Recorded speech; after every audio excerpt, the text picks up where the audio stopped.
Hello everyone, welcome back to my channel. সেদিন ছিল আমার ইউনিভার্সিটি, আর আমি সেদিন টাইমের অনেকটা আগেই রেডি হয়ে গেছিলাম। তার জন্য ক্যামেরার সামনে একটু কিছু ভালো ভালো শট নেওয়ার চেষ্টা করছিলাম। শটগুলো আমার মনের মতন আসছিল না, তাই একটুখানি বেশিই টাইম লেগে গেছিলো। আমি এদিকে ক্যামেরায় ছবি তুলছিলাম, ওদিকে মিঠুমা আমাকে ডাকছিল যাতে করে আমি খেতে বসে যাই।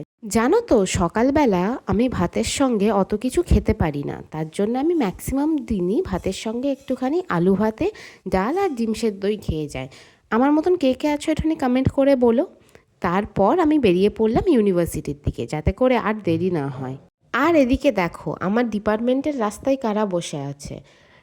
এই দুজনের জন্য আমাকে ডিপার্টমেন্টে একটুখানি ঘুরে ঘুরেই ঢুকতে হলো। তারপর ডিপার্টমেন্টে এসে দেখি আমিই প্রথম, এখনও কেউ আসেনি। অন্যদিন লেট হয়, আর আজকে এত আগে চলে এসেছিলাম যে ডিপার্টমেন্টের তালাই খোলেনি। তার জন্যে আবার স্টাফ রুম থেকে গিয়ে চাবি নিয়ে এসে আমি ডিপার্টমেন্টটা খুললাম। কেউ না আসার কারণে আমি একা একা বসে প্রচুর বোর হচ্ছিলাম, বোর ইনটু ইনফিনিটি।